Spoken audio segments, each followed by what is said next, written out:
Okay, in one of our last videos, we discussed the structure and physical properties of carbohydrates, lipids, and protein.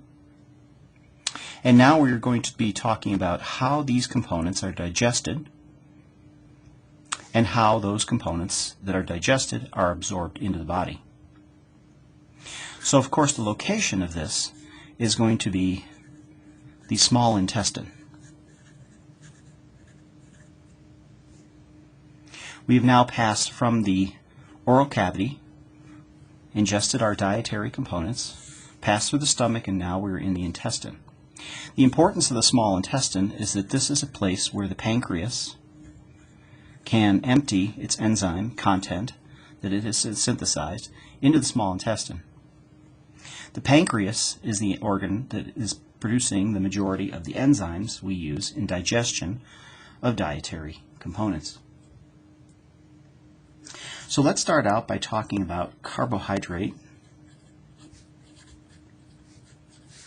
digestion.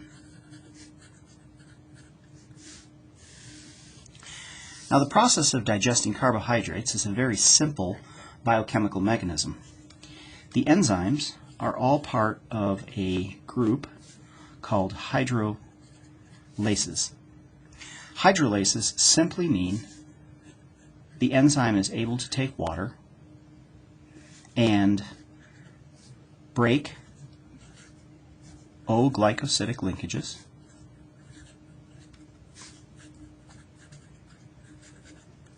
and take multimeric carbohydrates and break them down into their monomer structures. For example, we talked about starch.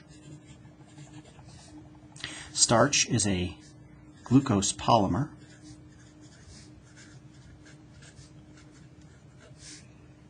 And the monomers of glucose are linked together in alpha 1,4 O-glycosidic linkages. And also recall we have branches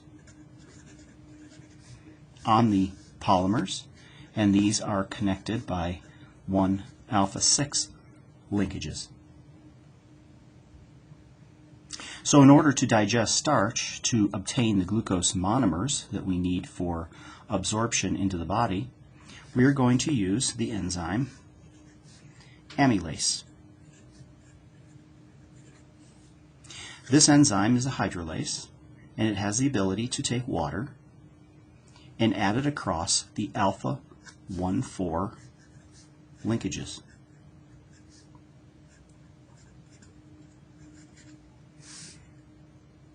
In doing so, this is able to hydrolyze off a glucose monomer off of the polymeric structure of starch.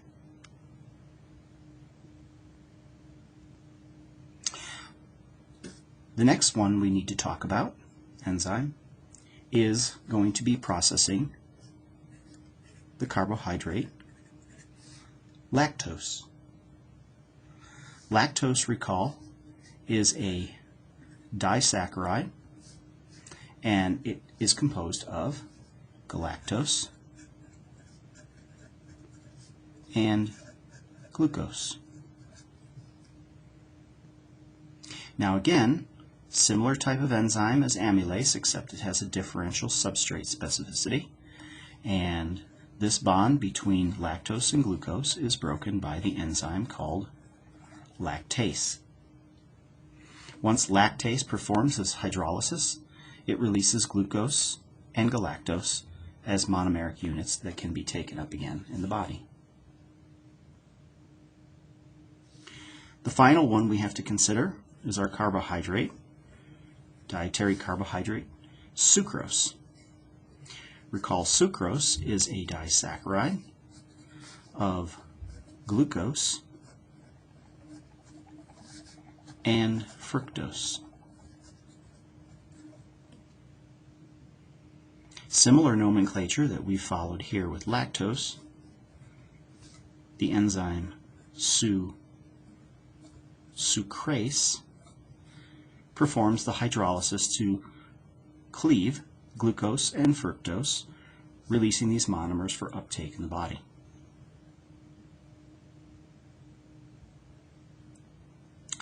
Now, once these components are released, we will now have the monomeric units that compose the majority of the carbohydrates in our diet.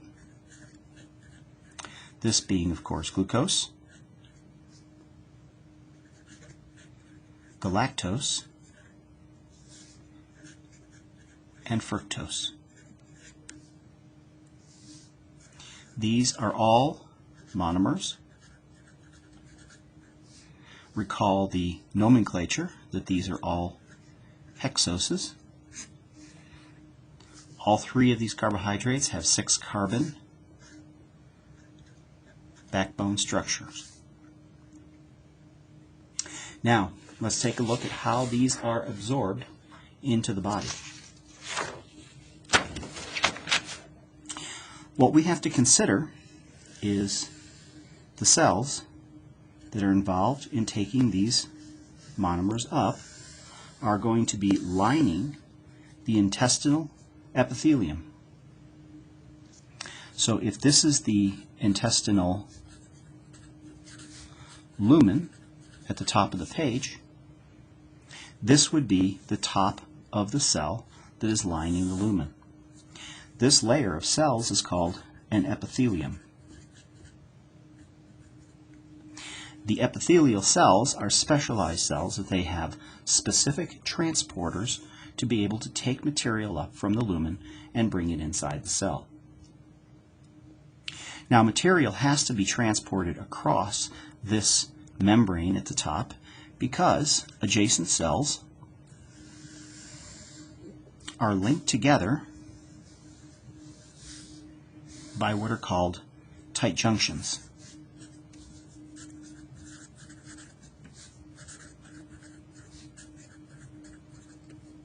These tight junctions regulate what is called pericellular transport. Pericellular transport is simply the movement of molecules between cells. Peri meaning around the cell. So tight junctions regulate this by controlling what goes through. And typically the only molecules that are small enough to get through these are ions and water. Larger components, like our dietary molecules, for example glucose, are far too large to fit through these tight junctions. So they have to be taken up by a process that is requiring the cells. Now recall that the membrane of a cell is made up of lipids. So this is not a compatible environment for the highly soluble, water-soluble structure of glucose. There's too many hydrogen bonding elements in glucose to keep it in the aqueous phase, and therefore it will not pass through the lipid organic environment. So therefore we need what is called a transporter. The transporter for glucose is a transmembrane protein.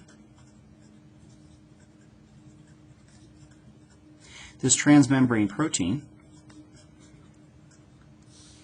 allows passage of material across this lipid layer because the protein itself can harbor an aqueous environment, such as a channel type activity.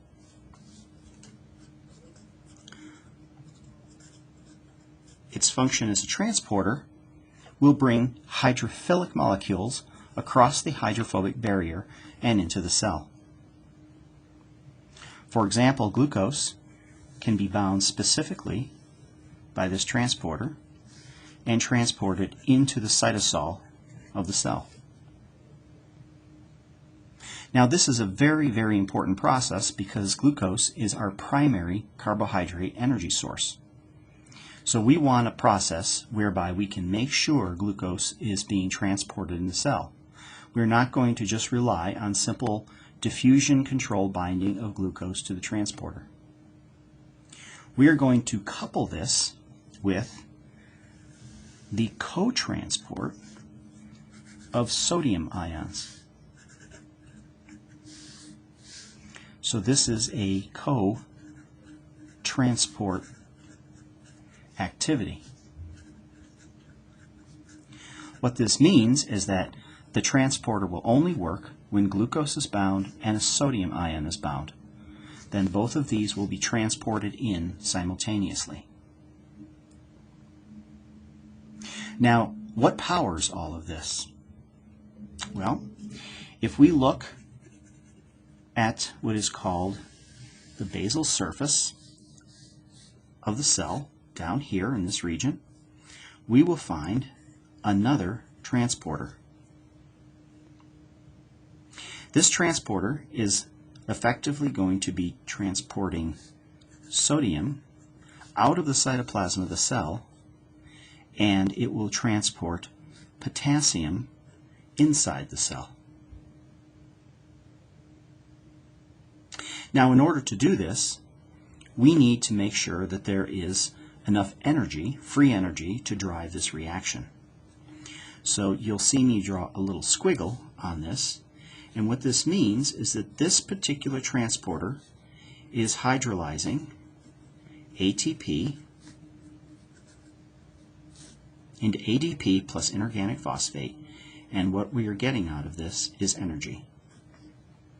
This energy is driving the transport of sodium out of the cell and potassium into the cell. Now notice these are moving in opposite directions, so this is called an antiporter. What this essentially does is use the energy of ATP hydrolysis to pump sodium out of the cell. This will establish a gradient of sodium, so that the gradient is high sodium on the outside of the cell and low sodium on the inside of the cell. This process is called primary active transport. Primary active transport is a transporter that uses energy, ATP, and acts as a pump. So we are literally pumping sodium out of the cell. Now what this is going to do is establish a gradient of sodium so that our sodium concentration is high in the lumen of the intestine, but recall again, it is low inside the cell. So by this gradient of a high concentration to low concentration in the cell, this low concentration being maintained by this primary pump, the sodium will drive this transporter's activity because we are following an osmotic gradient. We're moving toward a decreased sodium concentration. What this will do in turn is also drive the glucose transport inside the cell. This is called secondary active transport. It is secondary because it is operating because of the gradient established by the primary active transport. So a pump that is using a gradient established by a primary active transporter, uses ATP, is always a secondary active transporter. Now once the glucose comes out of the cell, it has to enter the bloodstream, which is down here on the other side of the cell. In order to do that, we have a transporter that will take glucose and transport this out into the blood. This particular transporter is called GLUT2 for glucose transporter number 2. This does not require ATP. It also does not require a gradient established by a primary transporter, so it is not secondary active transport. This responds to the gradient of glucose glucose being higher in the cytoplasm of the cell than it is in the blood because it's being washed away in the blood, keeping the concentration low. So we're still following a gradient. This is called facilitated diffusion.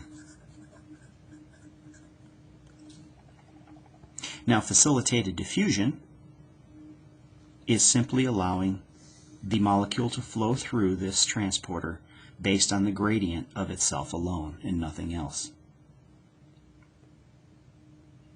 Compare this to our secondary active transporter, which is called SGLT1. This stands for sodium, glucose, transporter 1. SGLT1 differs, of course, from the GLUT2 because it is a secondary active transporter and requires the co-transport of sodium.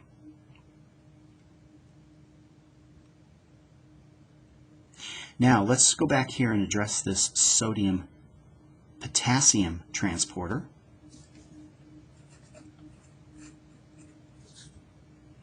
We see that sodium is driven out of the cell to establish this gradient, but what about potassium? Potassium could build up inside the cytoplasm so high that it could stop the activity of this transporter and want to intend to reverse because the concentration would be high inside and low outside. So the way we do that is to place a facilitated transporter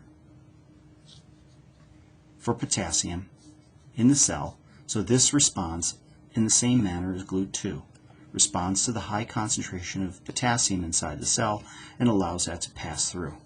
Once it passes through, it can then reverse itself on the sodium-potassium transporter.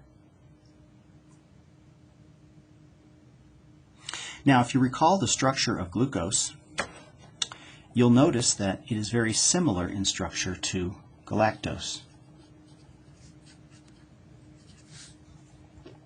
In fact, glucose and galactose are epimers. There's just one difference in the axial positioning of hydroxyl group. So therefore, because these two look so similar, galactose will follow the same path as glucose. So galactose in our diet will be taken up by the SGLT1 transporter. So instead of glucose, galactose can also bind here, and sodium can drive its passage inside the cell. Likewise, because it's so similar in structure, the GLUT2 transporter also recognizes galactose. And so the galactose, as well as glucose, can be taken through the GLUT2 transporter and transported into the blood. Now, what about fructose? Recall, fructose is another major monomer of our diet. Fructose simply passes through a transporter by facilitated diffusion.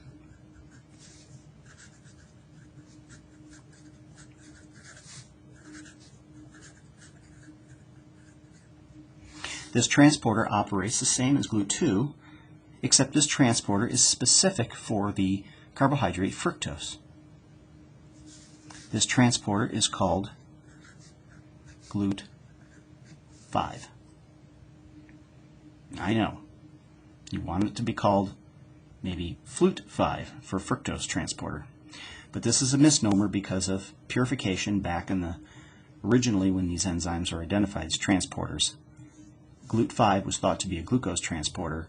It is now known to be a fructose transporter, but the name has remained. And likewise, in order to transport fructose out of the cell and into the blood, we need another transporter because this is a highly polar molecule. The transporter is also the same, GLUT5, on the basal surface.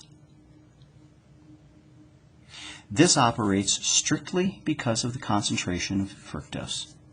There is no active transport. There is no primary active transport using ATP. There is no secondary active transport using a gradient established by ATP. The fructose simply has a high concentration in our lumen, and it will transport into the intestinal cell and then through into the blood by GLUT5.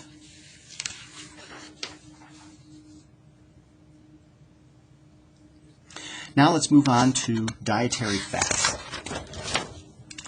So dietary fats, we saw, are largely contained in triacyl glycerol structures. Now recall, a triacyl glycerol is the glycerol backbone, and we have an ester linkage with our fats, our fatty acids, attached to each of the carbons of the glycerol backbone. Now, in order to get these materials across, these compounds across the cytoplasm and into the cytoplasm and into the blood, we need to break this up in the same manner as the carbohydrates. We need to hydrolyze these bonds. In this case, we are going to use an enzyme called lipase. Once again, this, like the other enzymes, are made by the pancreas and secreted into the intestine. The lipase is a hydrolytic enzyme, so therefore it's going to take water, and it is going to apply water to attack the carbonyl of the fatty acid attached to the triglyceride. It will do that 3 times. The end result is 1 glycerol molecule and 3 fatty acids.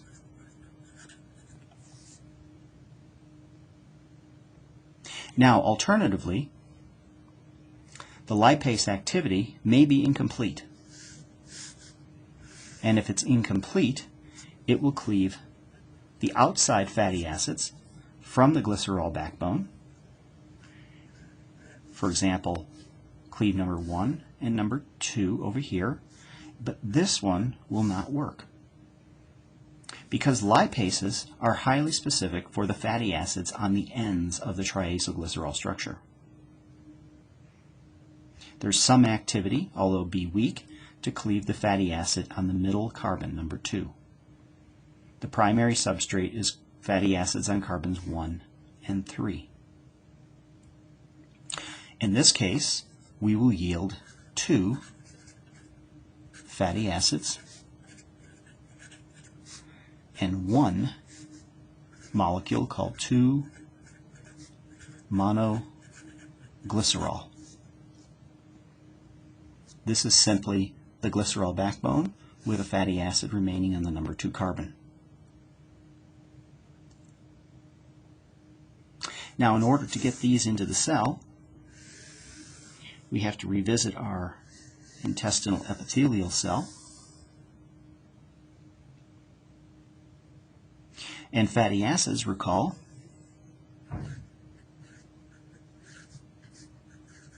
have a long hydrophobic hydrocarbon chain and a charged carboxylic acid.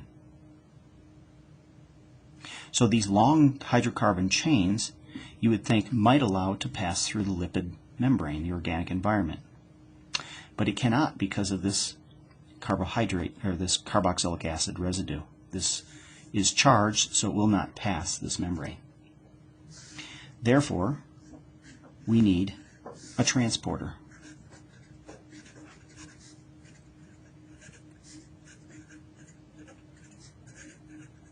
And this is called fatty acid transport protein, abbreviated FATP. FATP allows for the transport of the fatty acid into the cytoplasm. This occurs by facilitated diffusion. So again, this works strictly on the concentration gradient of fatty acids high in the lumen of the intestine and a lower concentration in the cytoplasm. Now, once this is in the cytoplasm of the cell, what we need to do is trap this inside the cell. Because recall, these transporters are reversible. We do not want this reverse activity. We want to maintain and keep a one-way flow. So the way we're going to do that is we're going to add a coenzyme A. We abbreviate it CoAsh for coenzyme A. This is a molecular component that we're going to be looking at a lot. It is conjugated using through this sulfur residue, and this is used to prepare molecules for next steps in biochemical reaction and also to modify structures so that they can be participating in a one-way direction. So for example, we have an enzyme called fatty acyl-CoA synthetase. What this enzyme does is it takes the fatty acid transported by fat P, takes the coenzyme A, and couples these together.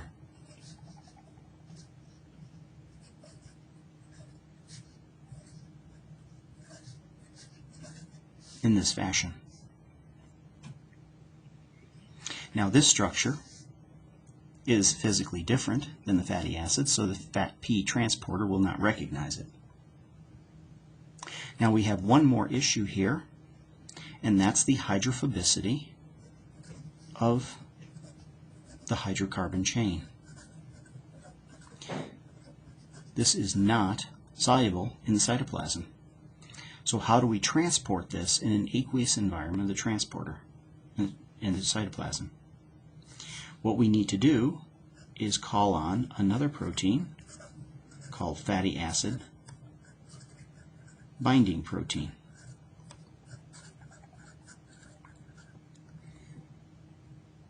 The fatty acid binding protein, abbreviated FABP, structurally has been identified to look like a clamshell.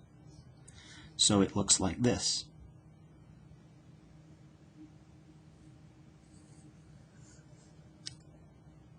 The hydrophobic portion of the fatty acid fits into a cleft of the enzyme. In doing so, it forms hydrophobic interactions with the exterior of the enzyme, and that shields it from the aqueous environment of the cytoplasm. The coenzyme A moiety with the carbonyl can be pointed outward from the enzyme, and this will form hydrogen bonds with water and maintain solubility. So once this fatty acyl-CoA structure binds to the fatty acid binding protein, then this can be transported throughout the cell.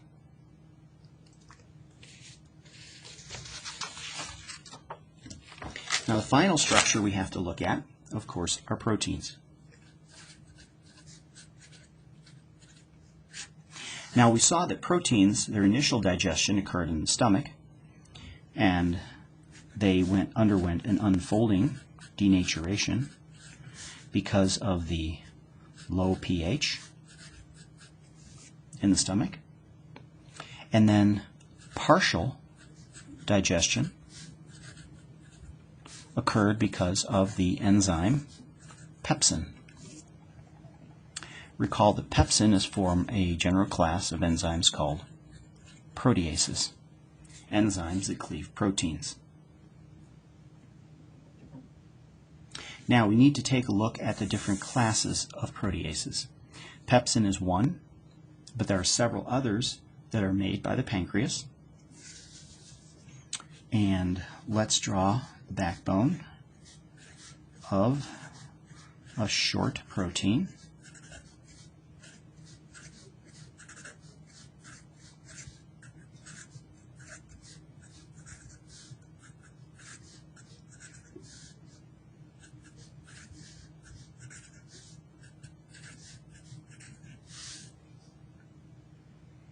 And we need to look at two different types of proteases. Some proteases will cleave the N-terminal amino acid by hydrolyzing the peptide bond that is holding the N-terminal amino acid onto the rest of the chain. This type of enzyme is called an aminopeptidase. Again, it's a hydrolytic enzyme. It adds water across this bond, but it's an aminopeptidase because it cleaves off the terminal amino acid. Likewise, we have enzymes that can hydrolyze the peptide bond at the C-terminal amino acid. These are called carboxypeptidases. Their specificity is the amino acid at the C-terminal end. And finally, we have enzymes that will cleave peptide bonds within the linear primary structure. These are called endopeptidases. The endopeptidases recognize peptide bonds within linear sequences of amino acids. So from these three types of proteases made by the pancreas, secreted into the small intestine, we can have a complete digestion of our primary sequence of a protein into amino acids. This is a very efficient process because every time the endopeptidase cleaves, it releases another C-terminal and N-terminal amino acid that can be worked on by the amino and carboxypeptidases.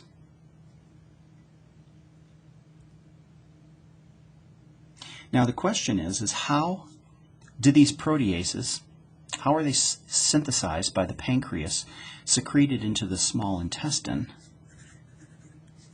and do not do any damage en route until they get to the small intestine? You can imagine if these enzymes were active in the pancreas, it would digest the pancreas. So what we have is the secretion of zymogens. Now we saw the zymogens. The first one we saw was pepsinogen, and pepsinogen is activated to pepsin by low pH in the stomach to become an active enzyme. In this case, what we have is the enzyme trypsinogen, which is a general class of endopeptidases. And trypsinogen is made by the pancreas in its inactive form.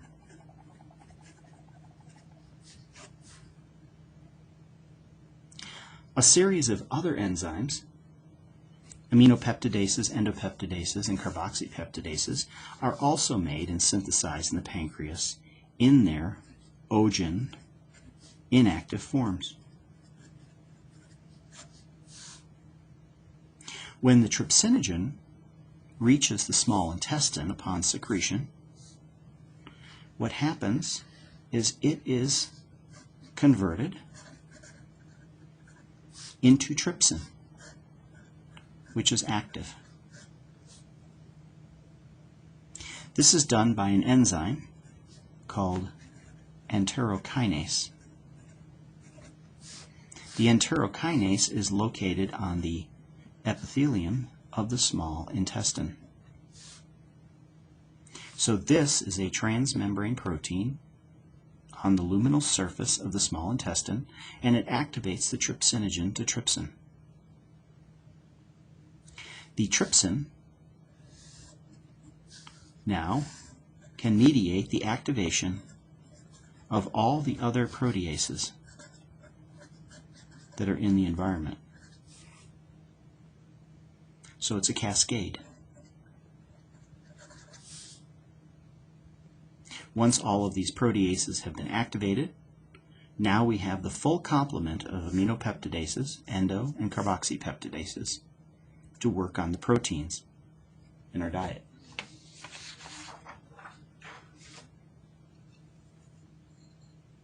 Now the whole purpose of this is to take proteins and convert them into amino acids in the small intestine. Once we have this, then we can transport these molecules from the lumen of the intestine into the cell and into the blood.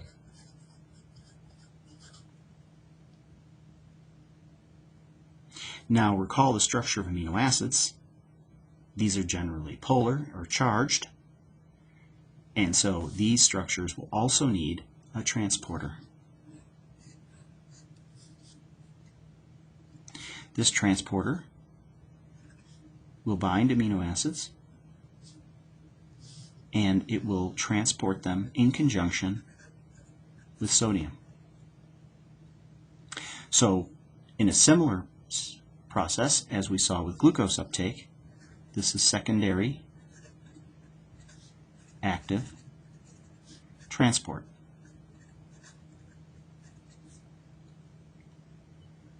And also similar to glucose uptake, in order to generate this gradient, we have primary active transport,